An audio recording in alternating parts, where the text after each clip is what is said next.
guys? Welcome back to another episode of the Thoughtful Thursday podcast. Today we have here with us Cammie Short, Daniel Fernihough, and as always, myself, Nik Walborn. I do have a last name. You said it like a question. Walborn? I was trying to think. Is that my last name? Are you always here? I guess you. So far, always. Yeah. Except there was one time you didn't host. Mm-hmm. But you were still here. Yes. So that was. You are, in fact, I hosted so in far spirit, but here. not in action. Well, on this episode, we are coming off of our Easter service, and I don't know about you guys, but I thought it was an awesome weekend. It was really fun. Amazing. Yeah, I loved it. It was such a celebration, getting to see everybody baptized. It was. It was an enthusiastic. I was agreeing. I was shouting. People were looking at me like I was strange, but I didn't care. You were singing your heart out. No, I was just yelling. Just yelling. Well, in this episode, we're talking about kind of post Easter, and maybe you showed up this weekend and you don't normally come to church or even to our church here at New Hope. Maybe you were dragged here by a friend, or your grandma guilted you into coming and you couldn't say no. And maybe you... Grandmas are good for that. Grandmas are good yeah. for that. And maybe you found out, man, this whole church and God thing isn't as scary. Maybe it's as weird as you thought it'd be, but it's not as scary as you thought it'd be. And maybe you're interested in learning more and coming back to church. Or maybe you brought someone to church for the first time, maybe a friend or family member, and they're deciding to come back, and now you're freaked out because you weren't expecting that. So we just want to talk about if you are newer to the faith, or maybe you're helping someone newer to the faith, or maybe just somebody that's not in the faith yet, but just checking things out, which is totally great. Give you some insights, kind of a quick guide on maybe some of the weird things that we do in church, or things from the outside looking in feel or seem weird. Yeah, because we kind of have our own language, sure, our own rituals, which can be. Even the word ritual is really weird. Oh, it's like it like seems cult very, vibes. I was for like, I don't sure. have rituals. Yeah, you do. Yeah. And in this podcast episode, we're just going to kind of give you maybe some next steps for you to take if you're coming back, checking out church, checking out God. I love how much you always enunciate next steps. Thank you. Every time you say it. Next steps. It's kind of a tongue twister. A little bit. At least I don't say uncomfortable weird like Mike does. Mike's not here this episode. Yes, we can talk obviously. about him a bunch. Yeah. Jerk. We love Mike. We're just kidding. So let's just start off, because we say some weird stuff, and there's even a term for it within the Christian churches, Christianese, right? Some language that we use that is not used outside of maybe even Christianity. And so we wanted to share some of those. Some of these are just used by Christians. Some of them maybe aren't even used here specifically at New Hope, or aren't used by maybe us, but there's probably people in the church that say these things, and they're not bad things to say, but they're weird things to say. Things like love offering. The good old love offering. There's actually a great YouTube video where it asks non-Christian people to explain Christian phrases, and love offering is one. They're like, does it have to do with hugging? You're like, I guess that makes sense, I guess, if you're thinking about it. That does. I never thought about it. Yeah. We're going to take a love offering. No, thanks. Yeah, that is weird. Also, not super effective. Yeah. I mean, from a statistical. Yeah, it's where you collect money to help somebody, or if you have a speaker come in, you can pay them that way. Yeah. I guess that's how I've always understood. Taking up a collection for the guest speaker. Yeah. Yeah. Love offering. Or a missionary that came in. Missionary that came in. Yep. Which is an awesome thing, like to support the missionaries or a speaker that you have come in. I mean, it's a good thing to support them. Yep. That may not be the best method. Sure. Just personal opinion. Yeah. Well, that's not what we're getting into today. Backed by data. Okay, Maths Master, chill out. You guys have any that you want to According share? to my Excel spreadsheet. I cannot wait to get my glasses. Yeah. You just want to be like us. Yeah. Yeah. You want to look the old smart. people. Hey, you ready to switch over to contacts? Yeah. soon? I did. I asked Did Kyle you? if I could come in for a fitting. I would, but I'm just terrified of putting my fingers near my actual eyeball, I'm always my smudged. eye hole. Yeah. It's annoying. Try having beard oil.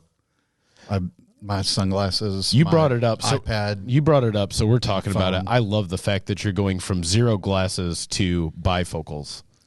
Yeah. So So just so our audience knows, I've had great eyes for many years. I don't think we've ever mentioned how old Daniel is, but I'll let you get in the comments. Let us know how old you think are bifocal using. And how can you even see if you're literally going from 0 to bifocals? Apparently, I can't. Your I thought computer I could. monitor must be like that. I mean, I can read everything on that whiteboard over there But can you? and on this Well, paper. that's in like So why do you need them? 45 Right? size font on that. I mean, it's not that impressive. I have, We're Once 20 the- feet away from it. once the paper gets here, I can't see that. I can't read that. I mean, bifocal. Yeah. Okay. Any other So Christianese. Any other Christianese words? Okay, so I'm gonna not pick on. That's not the right word. I love my father-in-law very, very much, and he is an incredible man of God. One of my favorite things that he prays for every time we're there is for traveling mercies, which is just a fun thing to say. Traveling mercies. Yep. And my family did as well growing up, and we additionally would add in a hedge of protection around us. Oh, you got to have a hedge of protection. Yeah, a hedge of protection. I have prayed that for my children. I'm just going to own it. Nope, I don't think there's anything wrong with it, you know. Although, If you spit your coffee out, please don't spit it on the mic. I don't even hedge? know. Like How a much? hedge, How much protection does a hedge? it's more than offer? just a pine tree of protection. It's the whole hedge. Father, I'd like a Hey, easy. I'd like a sequoia hedge of protection of around me. protection. I should pray a redwood. A redwood That of would be good. protection. Is a hedge and a shrubbery the same thing? Are those? I thought so. Is- same family? Isn't a hedge? Isn't it mentioned in the Bible somewhere? Well, yeah, it's mentioned, but not as a. Okay, Well, how is okay, it? you're Hold out coming the off devil. really strong right now. Okay, Mr. Condescending. Could you give us a chapter verse book on where hedge is brought up in since you're Isaiah. so sure? I'm looking this up right now. Let's no continue our conversation. I don't. Okay, I need to write down what time we're at because I'm going to be adding in a fun GIF to make fun of Daniel for being so condescending to Yeah. Cammie. He Also, knows let me know every if it's word in in the the Bible. Bible. You should play the Living Wordle. I think I would have gotten Jesus quicker. Oh my gosh. Oh, Only because I'm not smart enough to try and think of something more clever, like Salah. Okay. Okay. is that how you say it? This is know according what to. Yeah, I don't- Say like it's at the end of in Psalms. I've always heard it. I've heard it Salah, and I've heard it Selah. And Selah I sounds don't know better, which one's for right. sure. I don't. I studied Greek. Doesn't it just in mean Bible like college, that not was really Hebrew. important? Go back and read it again, or pause and reflect. What I forget what it means. Mohamed Salah is a great soccer player for Liverpool. No. Salah is a intentional pause Pause. of meditation, Okay. or like prayerful Yeah. meditation. I don't know why I did this. I suddenly became Italian. Amore. Job 1:10 says, "Have you not put a hedge around him in his house and all that he has on every side? See, You've been blessed. You have blessed the work of his hands, and his possessions have increased in the land." What about that Isaiah one? Yeah. so if God put a hedge of protection around Job, why wouldn't we pray for that? That's fair. Isaiah 5:5. Well, I in almost fairness, look what Job went through. I know. yeah. Well, yeah. And now I'll tell you what I will do to my vineyard. I will remove its hedge, and it shall be devoured, and I will break down its wall, and it shall be trampled. Something else I found on and this is a quick Google search. So I'm offering no personal backing behind what I'm about to read off of Google. In Bible times, hedges were of a completely different design as we have today. They were not green bushes or a stone wall. Hedges were made of low, intertwined thorn bushes that would grow around what needed to be protected and used similar to a fence to keep out wild animals, especially from livestock. That makes way more sense. There you go. Is that what the ram was stuck in when Abraham was I think sacrificing? I don't know. I don't know. I think it was just a bramble. A thorn bush. A thorn bush. A thicket. A thicket. Okay. So hedge of protection, another funny thing we say, along with traveling mercies. Yep. I have used the word fellowship. Like, if I'm sending an email, like inviting people over, hey, we're going to come over for fun, food, and fellowship, I would never, ever, ever ask just a friend to come over for fellowship. And Is that literally an email that you've sent? I have. You're just sad because you've never gotten one from me. Do you have bifocals? I would like to do some fellowship. What? Can you imagine calling up a school friend? Hey, you want to come over for fellowship? Be like, all I can think of when I do hear that word is like a fellow, which isn't it a like lawyer term? Like you're a fellow in a fellowship.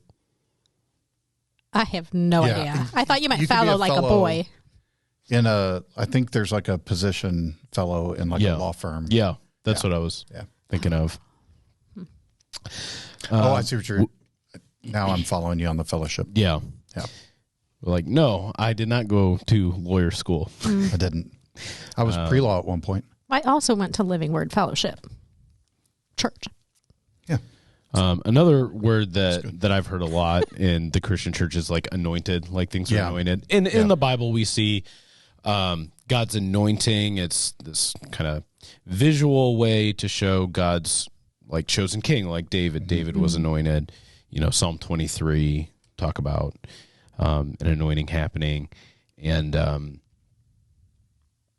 you know, but it's a word we use now, probably not in the way that it. I don't Or know. even if we do use that word correctly, if a person is not a believer or new in the faith, that word is strange. It's not something that we walk around again saying, like, I wouldn't ask my friend, have you been anointed? Yeah. Have you been to that restaurant? That chef is anointed. Yeah. Yeah, that would be weird. Yeah.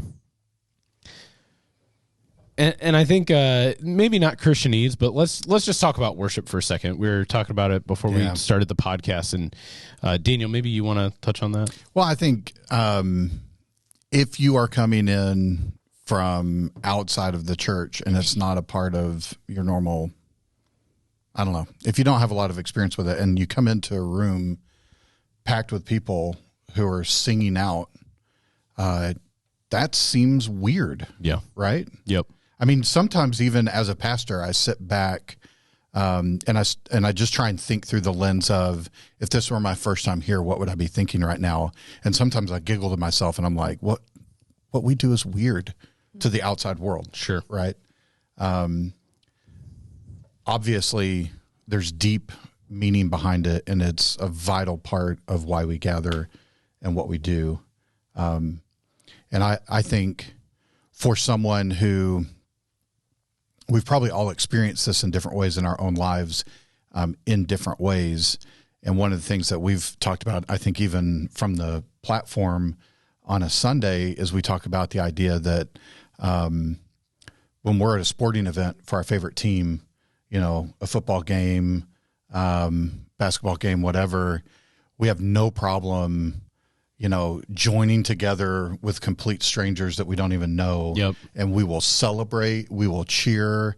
I know, you know, Northwest Ohio, which a large portion of our listenership is a really big soccer area. A lot of soccer fans listening to our podcast. And in the soccer world, they have songs, they have chants. So if you're sitting near that section, you're trying to learn what those are, like, while you're in the game, so that you can participate and sing along. But if you haven't experienced any of that, you don't know any of it, it would seem random and weird. Yeah, I grew up soccer didn't connect with you? Not at all. Okay. But even you go to a baseball game and there's plenty of songs to sing along to, seventh inning stretch and all that. But what a boring game. When you have to stretch in the middle of the game to try and wake yourself up, you know it's a bad sport. Moving on. And even for me, like I grew up in the Christian church, but a number of years ago, my wife and I went to a Catholic wedding, and I felt like what I assume someone who is not familiar with church feels like when they come in, because there were, times you were supposed to stand up and sit down, and they didn't necessarily tell you when those were to happen, but most of the people that were there were from that church, or they were Catholic, so they knew when to stand up, they knew when to sit down. There were times where the priest would, and this is something we've done once or twice here at New Hope, but where the priest would say something, and there was a response to that thing, and the people would say it back, but there wasn't any like paper that gave you a guide to that, and so most of the service, I was just trying to, okay, what's the person next to me doing? And I'm going to try to follow what they're doing, so I'm not like a sore thumb sticking out here, or, people are responding and I'm like moving my mouth like, I don't know what I'm doing. But that could be really a very strange experience, but also kind of an unsettling one where I felt like I was the odd man out. Like, I don't know what's going on. I don't know what to expect. I don't know what to do, when. And it was just weird. And I think when it comes to this stuff, like we've all traveled internationally. We've all gone to countries for the first time that we'd never been to before. Until like when you first go to a new foreign land, there are norms, there are customs that we don't do. The way we make eye contact, the way we shake hands, the way we greet one another, what we do at mealtime, all those things differ by people groups, right? Sure. One of the beautiful things when, going to Uganda, learning their ways, learning how they shake hands, how they greet, how to say hello and goodbye. I guess on one hand, I would feel really bad if I wanted them to change who they were to make me more comfortable. And at the same time, it's such a cool feeling. The more I learn and the more I'm immersed in it, the more I feel like I become a part of it. It's just a beautiful thing. And so I would encourage people, while some of the things that we do are seemingly weird and some of the things that we say are odd. You didn't hear that, did you? Did your phone go off? Nah. But anyways, some of the things that we do, some of the things that we say, while they may seem odd, I would encourage, immerse yourself in it. Try and understand why. Try and understand the meaning, because as you understand it and as you kind of learn a new language, hopefully you get the beauty of it. Right? Sure. Yeah, absolutely. So, maybe you're coming back to church. Maybe it's here. Maybe it's a church halfway around the world or some other place. Or maybe that friend or family member you brought has decided, I'll come back with you. And now you're like, what is next? What does it look like to take a next step, or how do we help someone take a next step? So I just would like us to just talk about maybe here at New Hope. And I think that, where you go, if you're not coming to New Hope, it may look slightly different, but dig in, find out what's available at your church and what's available. But we want to talk about some of the things, for here, ways that you can connect and take that next step, really. And I love some of the language that you'll hear if you hang around New Hope very long. Some of the language that we use is, hey, everyone is on a faith journey, but we're all at different places in that faith journey. The key is you have a next step, regardless of where you're at. You have a next step, and we want to help you encourage you and walk alongside you to help you take that next step, whatever it might be for you. So, and there are some specific ways, some more organized ways that we have to take a next step. And then there's probably some more organic stuff, but Cam. Yeah. I just wanted to say one thing. If you are a person that brought someone to church, like I was just thinking like how easy it would be just to kind of give them a heads up. Hey, these are some of the things you're going to experience when you're there. Like it's better just to kind of have a heads up. But even just going to church in Uganda, though, like they're really good at coming up and saying, just kind of like, oh, you're going to dance with me now or whatever. And it feels awkward or whatever. Like I would not recommend doing that here maybe. But sometimes it's good to have someone beside you just kind of showing you. Yeah. Like this is what we're going to do next. But anyway, so one thing we do here is called Next Steps. And it is basically a class that you can take to kind of learn what we believe here at New Hope, why we believe it, and what our 4 core values are. And it's just kind of a introductory class, for lack of better words. But it's really cool because it also will help you discover who you are, how God has equipped you, how you can get involved, and just, I don't know, you guys can add more to that. I think it's an awesome, it's kind of a 101, right? Basic course in here's a little bit about who we are as a church, what we believe, like you said, our core values, which are really important. And then, a great way to connect with other people.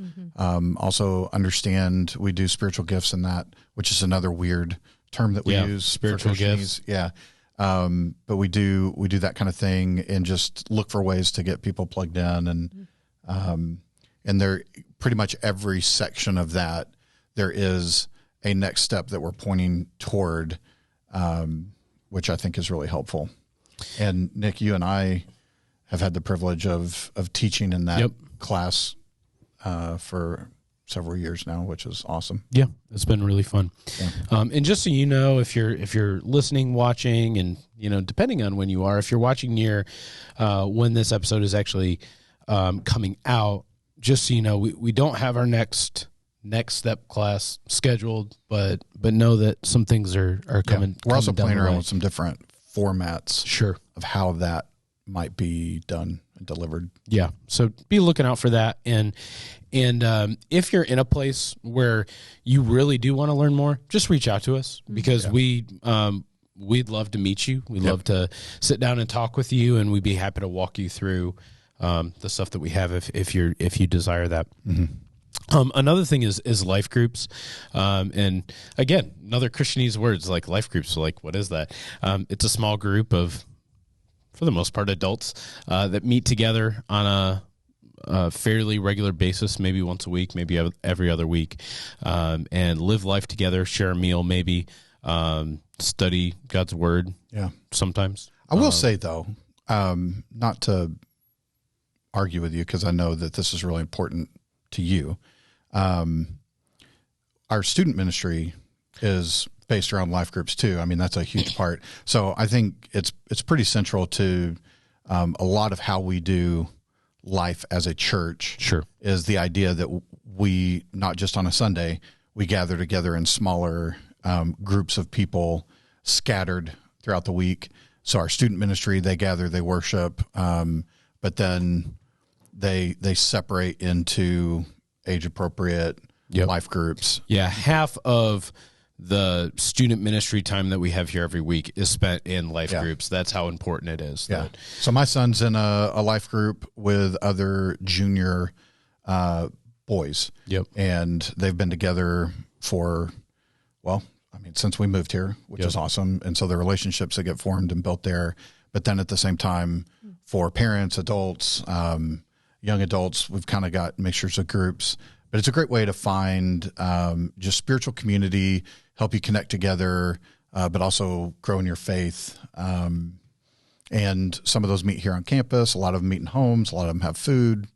And you can find all those on our website. And if you have questions or, want help finding one, again, just reach out to us. We'd love to help you do that. Or even better, if someone invited you or brought you, talk to them and maybe you can join their life group if they're in one. Yeah. Even on Sunday mornings for kids. Yeah, absolutely. It's the same format. We have large group time where everyone's together. And then half of the service is, we call them small groups, but it's the same thing as a life group. I mean, the format. And so your kids have the same teacher from August through May. Because it's really important to us that they have the same, can build that relationship and connection. So it's primarily the same, friends. It's by grade. So if your child is in the second grade, it's second and third grade girls are together.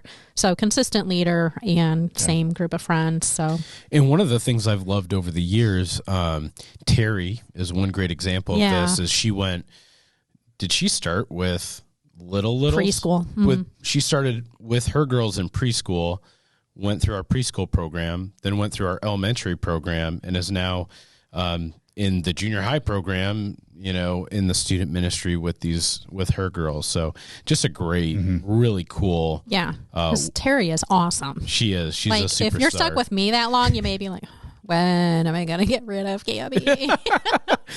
I she's believe awesome. that is very not true, but Terry is a superstar. She is. I think another big next step that you can take, we have care ministry. And in that care ministry, we have kind of care providers. It's basically one-on-one, like maybe you're going through something incredibly difficult. Maybe death of someone close to you, or even a current illness, divorce, loss. Yeah. And we have people who are there to one-on-one just walk alongside you, maybe be a shoulder to cry on, somebody to pray with, someone to encourage you, and just, help you through a difficult time. And that's a really powerful thing that we're probably not quick enough to realize or admit our need for. Yeah. And it is not just, it is for the entire church. I mean, my family has personally benefited from our care ministry and the volunteers in there. So no, that's a great next step, Daniel, in a way for, maybe you just need someone to talk to you and process things in your life with. So that's huge. Yeah, we also talk about discipleship, and maybe that's also a word that we use here that can seem kind of like, what? Discipleship. But it's just finding someone to pour into or mentor, or finding someone who you admire, which is kind of what happened. Probably all of us can identify someone, but just for me in particular, I saw something in them that I wanted, that I was like, wow, when I'm with them, for lack of better words, I feel like I'm with Jesus. Like there is something very authentic in their faith, and I want what they have. And so I just kept putting myself in their space. Like I invited myself over, and they just began to disciple and mentor me, just meaning that they were like, yeah, imitate what I'm doing, because they're imitating Christ. Yep. And so it's okay if you see someone like that in the church. I can't imagine if someone would come up to me and be like, wow, I admire this about you, or I see you, living out your life in such a way according to the Bible. Can you show me and teach me how to do that? I would just be like floored and honored and whatever. So I don't know. No, I think that's awesome. So yeah, just looking at someone that you're like, man, their life is something that I would, love to get my life to that place, or I respect this person. They have a joy or a hope or, whatever that, I want to have in my life. Yeah. And I think on the other side of that, because Cammie, you referenced, Paul says, follow me as I follow Christ, or imitate me as I imitate Christ. Which I think for most of us, we go, yeah, but you're Paul. Right. Yeah. Like you are this incredible pillar of the faith. And don't imitate 90% of what I'm doing. Just this 10%. No, that's what I would be thinking. I think that can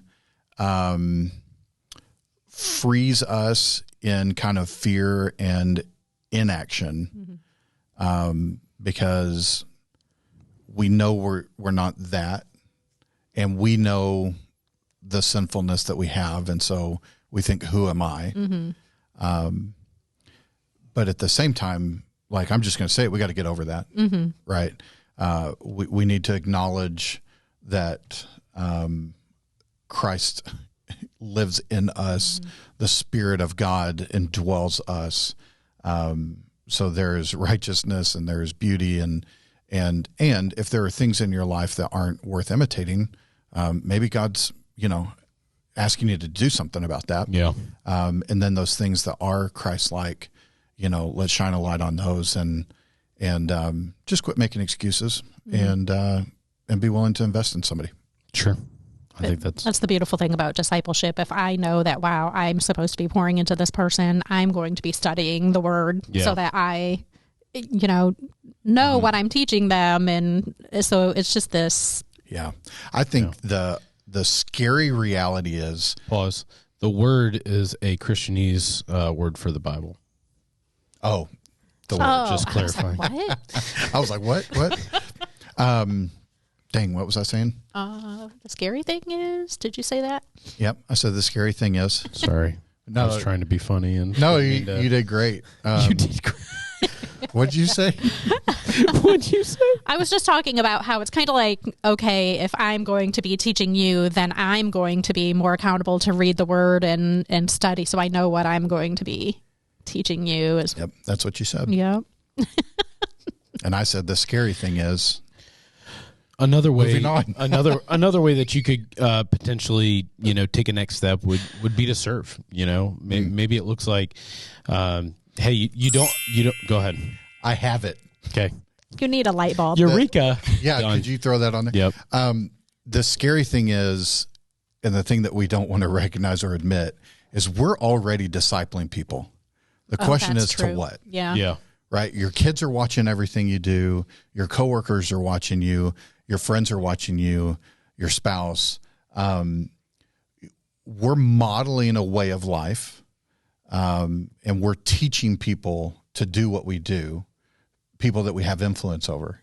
So we're already discipling. So if you think that you're not, you are. The question is to what? Yep. And wouldn't it be amazing if we were super intentional and pointed people to Jesus in that? Yeah, absolutely. Great point. It was. I'm glad I remembered that. And maybe you don't have your life figured out and you're not even sure how you feel about this God thing, but you're checking them out and you want to take a next step. Like maybe serving would be for you. And if you're in that place, like, there's some places where like, hey, maybe leading students in their faith journey may not be the best place, but like, hey, maybe we could plug you in somewhere where you can continue to figure out where do you stand with God, how do you feel about God, and you get an opportunity to, serve other people. And maybe you're kind of bent that way of, you just love serving people, you love volunteering, you love getting involved, and that is another way. So next question that I want to talk about, and it's so highly connected to the things we just talked about. So, but I think that there's maybe some nuance we could talk about. What does it mean or look like to connect or to be a part of a community? I was just thinking when you were talking about serving, when you serve in, I feel like any area, whether it's guest services or whatever, you're part of a team, and that's community. So like you said, even if you are questioning things, like that's awesome. And when you're serving and you're with this team, like these people can come alongside and say, well, if you have a question, they can, well, let's look at the Bible and see what it has to say or whatever, if you're struggling with something. So just serving is a way to be a part of connecting and being in a community. Yeah.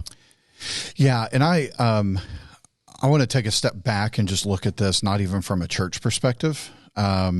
For people out there who have normal jobs, who aren't necessarily pastors or on staff at a church, you probably know and have experienced what it feels like to be a part of a team and connected to a community at your work that goes beyond just the work, right?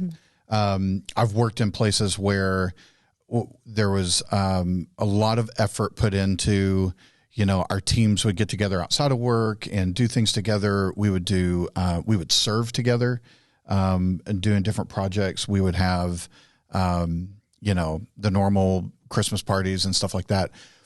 Those environments, though, I felt more connected to and more part of than a place where I just went in, punched a ticket, and then, left at the end of the day, clocking myself out, with no connection to the people, to the organization, to the mission, any of that stuff. And so what that feels like. And the difference between finding a place that you feel like, okay, I belong here, I matter, there's something more meaningful here. Yeah. Or this is just a job where I'm getting my paycheck. And I think so often when it comes to faith in the church, we see the same thing. Mm-hmm. There are people who would probably, it's a harsh way of saying it, but Sunday morning might be I'm just punching my time clock. I'm clocking in, I'm clocking out, and I don't really talk to anybody. Nobody talks to me. And you're probably feeling that sense of there's not a lot of meaning or depth in it, because there's not. Mm-hmm. And then you have people who get more deeply connected to the mission. They're serving in different capacities. They're connected to the people both there and outside of the Sunday morning gathering. And there's something beyond just that paycheck, so to speak, that they're invested in and feel like they're being invested in. And so there's a much deeper connection. And I would say that, that's pretty logical, right? Sure. The more you're connected, the more you're going to feel like you're a part of it. And if you're not connected in more ways than just showing up and then leaving, it's going to feel empty. Mm-hmm. Like that day is going to come where you're going to go like, why am I doing this? Mm-hmm. And is there maybe a different place I should be doing this? And if you do the same thing there, you're going to get to the same place, right? I think that there are, and I hope this doesn't sound too harsh, but there are people who go to church, and then there are people who are the church. Mm-hmm. And it's a big difference. Yeah. If you think about it, and we've talked about this many times before, that the church is not a building, that the people are the church. But there are, like you just said, many, many people who just come for that 1 hour Sunday morning and leave, and there's no connection any other time. And so they're just going to church. Yeah. And that's not what God has called us to. Yeah. And so that would be my encouragement to someone who maybe is looking to come again, and maybe just dive a little bit more into, okay, is this whole thing real? Or maybe is this something I can be a part of? What I would encourage you with is early on, Sunday morning is probably enough, because it's amazing. Mm-hmm. And God is transformative and powerful, and the Holy Spirit is moving in there. And I probably just said a whole bunch of things that freaked you out. But it's a good starting place. Yes. Mm-hmm. At some point, though, it's not enough. Sure. Yeah, right. It's not the end all. Yeah. And so, and if you're bringing someone, inviting someone, know that. Mm-hmm. Know that hopefully you will be inviting into things beyond just the Sunday morning experience. Yep, absolutely. That's great. Well, I want to end our episode by just answering this question, and maybe we've already just answered it and we could just move on. But, maybe you are ready to take that next step, maybe get involved, use your gifts. You're like, yeah, I want to just check this out more. What's next? Reach out to me. We can do some fellowship. We can anoint you and let you know what your spiritual gifts are. Put a hedge of protection around you to protect you. That sounds awesome. Okay, just kidding. There's no sign up, or because I'm ready. Literally, any one of the many things that we've talked about is a great step in getting involved. Yeah. Like, I think, there's someone that you probably look up to and admire that you could have a conversation with and say, hey, I'm kind of interested in maybe learning a little bit more about this thing. Could I start coming to church with you? Could we talk more? Whatever that may be. It may be contacting us and finding out when the next steps class is going to happen, or can I get involved in a group, or hey, I've actually got a lot of stuff going on and I'm willing to say now that I think I'm hurting more than I thought I was. Could I get one of those care ministers you were talking about? Yep, absolutely. Any of these things that we've talked through is an incredible place to take a step in this journey. Yeah, and I guess my challenge would be, two options. One, reach out to us here at the church, give us a call, email us, Facebook message, whatever. Or if you're connected to someone who is here, who is a member here, or, calls New Hope home, reach out to them. Mm-hmm. And I'd almost think I would encourage you to reach out to them first, because for sure.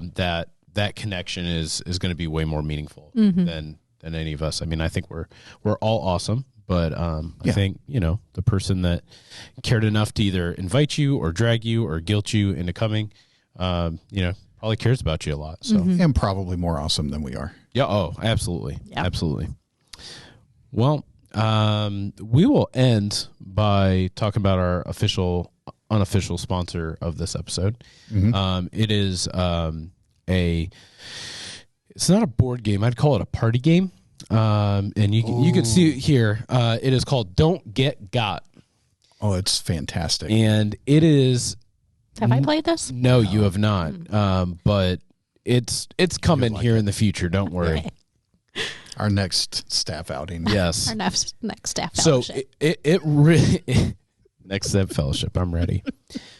It is perfect when you're going to be with a group of people for an extended period of time. Yeah. So you need time to play it. So for sure. it's a game that you start, and you're trying to keep the fact that you're playing the game on the down low. Oh, I think you told me about this. So it's not a game you sit around a table and play. No. You start the game, and then you go about your business. Yeah, you go do whatever it is you're going to do with the people you're with. We played this game. Daniel and I played this game when we had a guy's. I don't know. Like I'm not going to say overnight or a weekend, a wasn't really a sleepover, weekend. like a sleepover. It was Don't a say that Friday either. night, Saturday. yeah. We left Friday We went out of afternoon. town. It's not like we went over to my Adrian. house. We had a pajama party. Oh my goodness. No, yeah, We went out of town. We went out of town for the night. Yeah. Left the night, came back the next day. But we all started the game. There were a few other guys with us. We all started the game when we got in the car, and then by Saturday morning, the game had finished. Who won? I can't remember. I can't remember either. So weird that we both can't remember. I guess I won. I guess we'll have to put that on the. So everybody gets this little wallet that folds in half, and there's these little slots to put these cards from the game, and the cards are different things like button your shirt on the wrong button and have someone tell you that your shirt is buttoned wrong, and so if they tell you that your shirt's buttoned wrong, then you win that mission. And you get to gloat in front of them and everything. Fun. So you're trying to get a certain amount of missions completed before the end of the weekend. And if someone catches you, like, "Hey, is this part of the game?" then you lose that mission. You can't. Yeah, you have to retry. admit, that's a mission. So Daniel actually called me out on that one specifically. I had misbuttoned my shirt. And he's like, "Is that a part of the game?" And I'm like, "Dang it, yes." And I lost that mission. So it was really, really fun. Because the whole time you're hanging out, you're thinking about, oh, is this person trying to get me to say or do something? But then you forget about it, and then all of a sudden you have a moment of clarity where you're like, oh my gosh, everything's a lie. What's happening? So I had shout out to our friend Bernie Davis. Yes. And if you know Bernie, you will understand why I was so happy about this. When I opened my card, so Bernie was on this trip with us. I opened my card, and one of the challenges, one of the missions was get someone in your group to fix something that's broken. And Bernie cannot help himself from putting hands on something and fixing it if it's wrong. If you just pretend like you can't figure out a pin, he'll just grab it from you. And that's awesome. So I was so excited when I saw that one. Yep. Anyways, was one of them get someone to buy you a pair of shoes? I'm just curious. No. We'll constantly be asking Mike, is this part of the game? If anyone would like to buy any of us things, I do have an Amazon wish list. Just message me. Maybe I'll put it in the description below. If any of you guys want to pick something up, shameless, for any of us. Shame. So I have to get that game. That does sound really cool, though. It's great. And I'll actually include an Amazon link. It's not an affiliate. They're not our sponsor, but they're our unofficial sponsor. Official and official sponsor. Don't get got. If you'd like to sponsor us, maybe we'll play it on our next episode. That would be fantastic. It is a very, very fun game. It would be even better on a longer road trip with some friends. Like if we go to a conference as a staff sometime, we should totally we're doing bring that with us and play, because it was really fun. But I think we need to make up our own challenges too. That would be awesome. Get a stranger to tell Mike he looks angry or dumb. That would not be hard. Oh my gosh. Well, guys, thank you Mike. So much. This is what happens when this is what happens when you're not here. Hey, this is why Nick hasn't missed one yet. That's right. I don't want you guys talking bad about me. Take it. Oh man. Well, thank you guys so much for joining us again for another podcast episode. And we will see you on our next one. Bye.